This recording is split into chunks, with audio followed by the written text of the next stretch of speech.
આ ભાજપની આખી ટોળકી 12 માસ 24 કલાક ટીવીમાં, છાપામાં, રેડિયોમાં, યુટ્યુબમાં, વોટ્સએપમાં, પેટ્રોલ પંપ પર, રેલવે સ્ટેશને, સરકારી બસો ઉપર, તમામ જગ્યાએ 12 માસ એવી જાહેરાત કરે છે કે ભાજપ આવી એટલે વિકાસ થઈ ગયો, ભાજપ આવ્યું તો વિકાસ થઈ ગયો, ભાજપ ન હોત તો આપણે બધા ભૂખ્યા મરી ગયા હોત, ભાજપ ન હોત તો શું થઈ ગયું હોત। મારે 8-5 ભાજપની આખી ટોળકીને જાણ કરવી છે કે ગુજરાત કેવું હતું અને આ 30 વર્ષમાં ભાંગીને કેવું ભાજપ વાળાએ ભૂકો કર્યો એ આજે સ્થાપના દિવસે જણાવવાનું છે કે આ ગુજરાત દેશની અંદર એટલી હદે સમૃદ્ધ ગુજરાત હતું, એટલું સક્ષમ ગુજરાત હતું કે 16મી સદીમાં જ્યારે અંગ્રેજો ભારતના ઇતિહાસમાં પહેલી વખત આવ્યા, ભારતના ઇતિહાસમાં અંગ્રેજો પહેલી વખત આવ્યા તો એ બિહાર ન ગયા, झारखंड नहीं, छत्तीसगढ़ नहीं, केरल नहीं, आंध्र प्रदेश नहीं, उत्तर प्रदेश नहीं, हरियाणा नहीं, राजस्थान नहीं,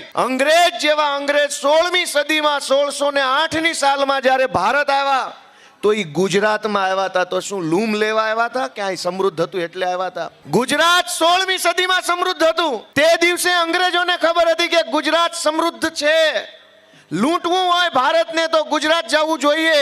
અંગ્રેજો કહેતા હતા કે ગુજરાત સમૃદ્ધ છે એટલે 16મી સદીમાં અંગ્રેજોએ શરૂઆત કરી ભારતમાં આવવાની।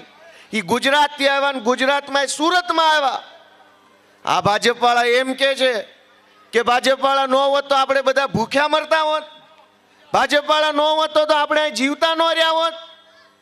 16મી સદીમાં જે ગુજરાત સમૃદ્ધ હતું એ ગુજરાતની આજની 2025ની હાલત શું થઈ કે એક ગરીબ માણસે 2 કિલો ઘઉં કે ચોખા સસ્તા અનાજની દુકાનેથી લેવા હોય તો માણસને ધક્કા ખવડાવે, અપમાનિત કરે, આજ આવજો, કાલે આવજો, અંગૂઠો નથી લાગતો, અહીંયા સિક્કો કરાવો, અહીંયા સિક્કો કરાવો, સોગંદનામું કરાવો, ફોટો પડાવો, ધક્કા ખવડાવે, અપમાનિત કરે। પણ એક લાચાર ગરીબ મજૂર નાના માણસને 2 કિલો 4 કિલો ઘઉં ચોખા જેનો હક છે પેટ ભરવાનો એ હક આપવામાં આવતો નથી।